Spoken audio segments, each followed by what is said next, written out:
Congratulations for winning our or being awarded our Making a Difference award. I know that some organizations may simply give an award, but we make our awardees work for that. So, Congressman, we want to hear your views on key issues.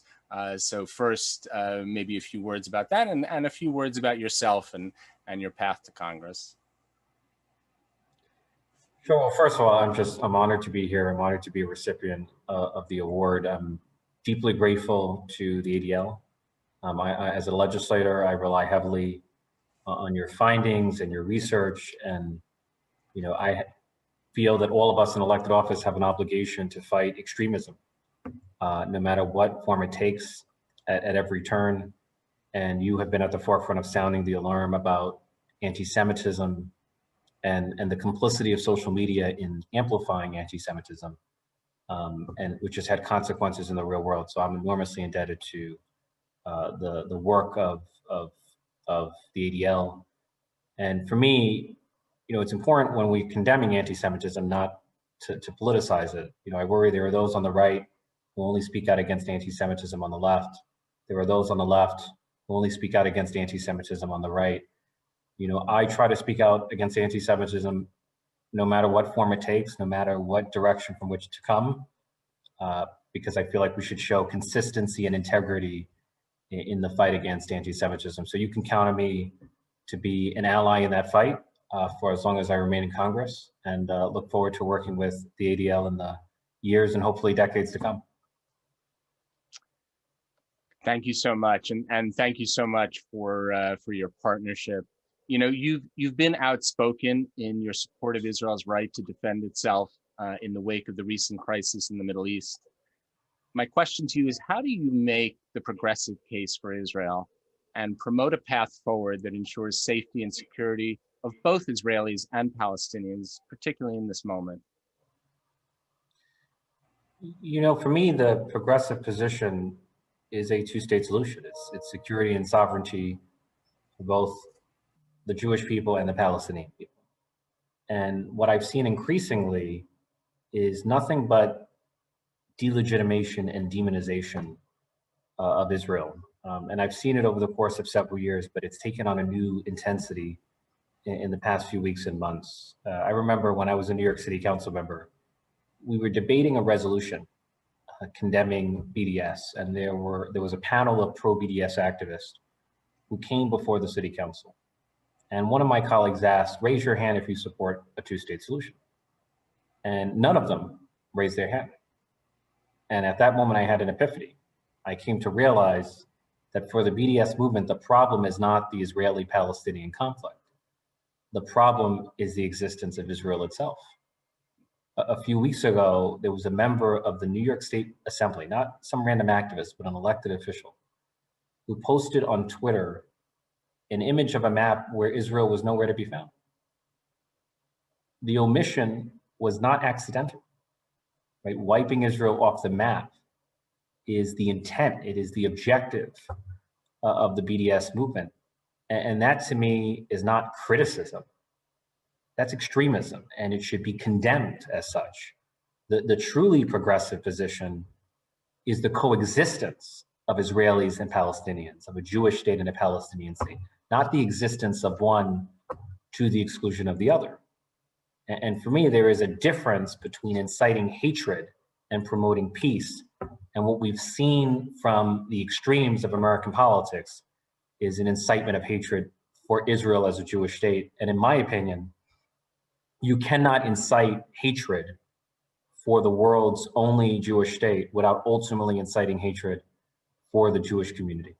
One can draw a distinction between anti-Zionism and anti-Semitism on paper, but that distinction collapses in the real world. And we saw it collapse, especially in the month of May. Thank you, Congressman, for your clear voice on these issues. The issue has grown so much. It's not just about the conflict. So many have conflated the conflict between Israel and Hamas with the anti-Semitism we're now experiencing in the United States. This has prevented some from speaking out and being allies with the Jewish community when we need them most. What do you attribute the recent anti-Semitic violence to, and how would you respond to those who see some sort of moral inconsistency between speaking out against anti-Semitism in the United States and supporting the Palestinian cause? There's no inconsistency at all. We have to be pro-Israel and pro-Palestinian because the two are mutually reinforcing. And we have to recognize that words have consequences.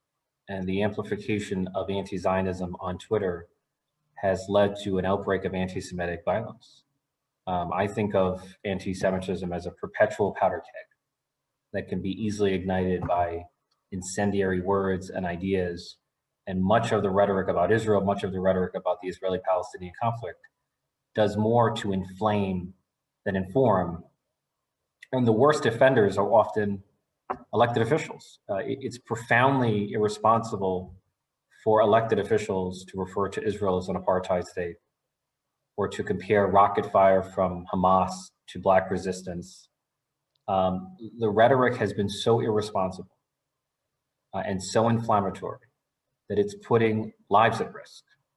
And I hope that the lesson learned from the hate crime surge that we've seen unfold is that people have to be more responsible in their rhetoric.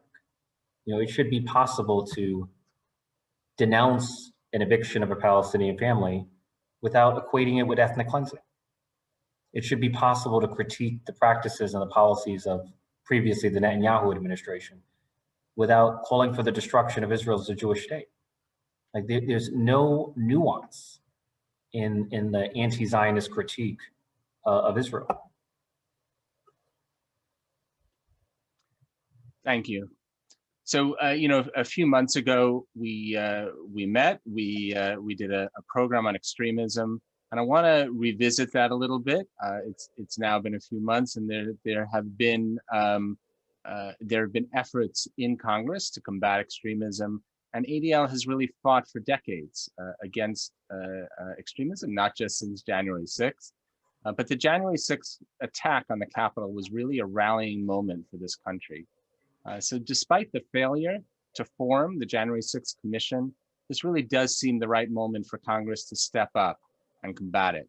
How will you work in Congress to combat extremism in all its forms? Well, there's no question that we have to do more.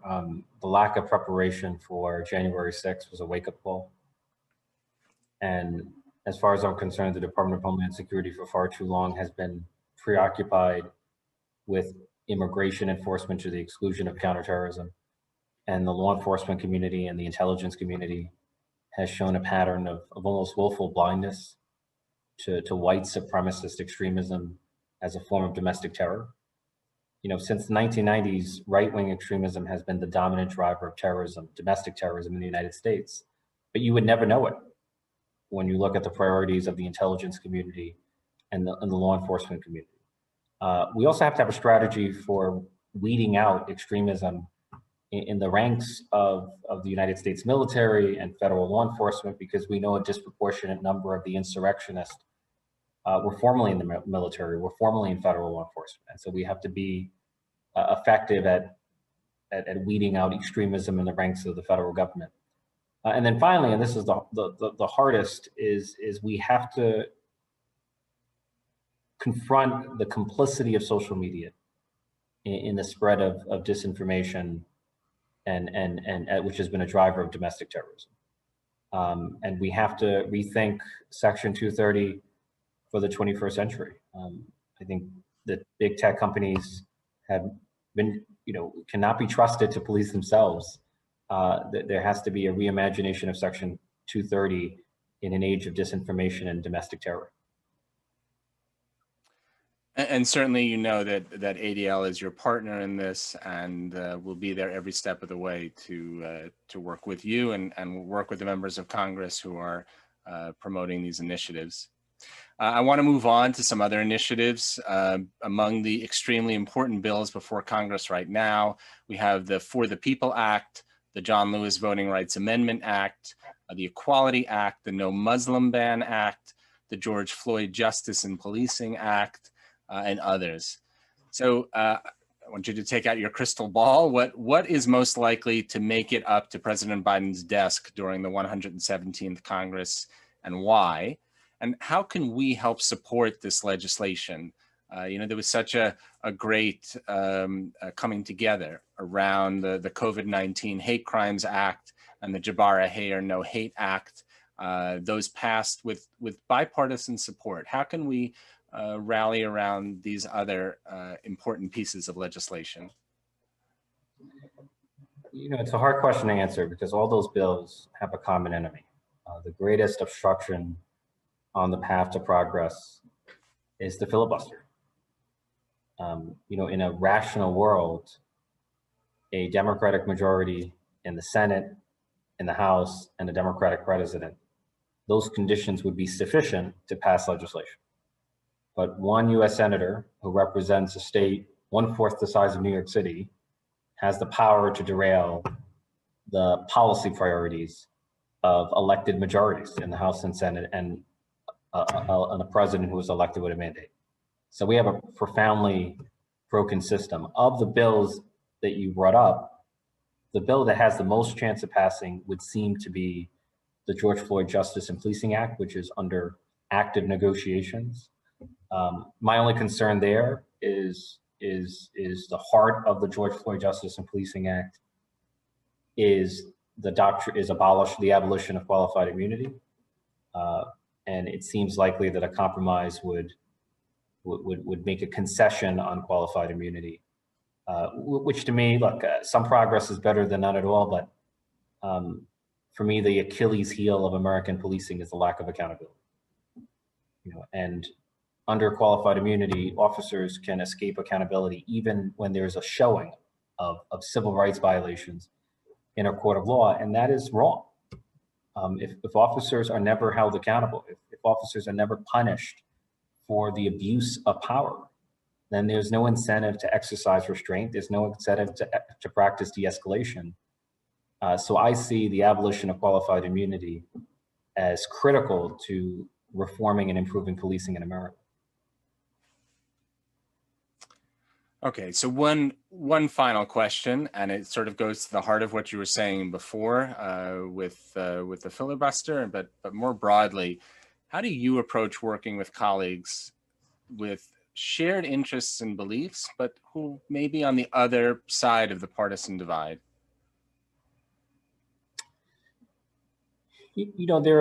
I've come to, and I don't mean this. If I offend, I apologize. But I've come to think of politics as religiosity without religion. Our politics is becoming increasingly fundamentalist. Right? There are those on the extremes who essentially say, "We alone have the absolute truth. Our policy prescriptions are the only path to salvation, and anyone who disagrees with us is not merely wrong, but evil, and should be burned at the stake for heresy." And that kind of fundamentalism makes our politics more tribalistic and moralistic, and it's incompatible with the essence of politics, which is about compromise and coalition building and common ground. And so I approach politics pragmatically, and I approach politics with an ethic of magnanimity, which to me was best summed up by Abraham Lincoln, who said, "With charity for all and malice toward none." Like, I strive to see the goodness and humanity in everyone, including those who disagree with me. So that is my starting point. Having said that, there are limits.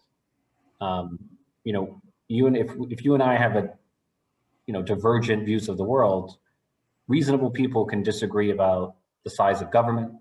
Reasonable people can disagree about the optimal rate of taxation in society. But there are some principles that should not be up for negotiation. And the peaceful transfer of power is one of them. And half of the Republican conference in the House voted to overturn the results of the election, which to me was beyond the pale. It was beyond the realm of reasonable disagreement.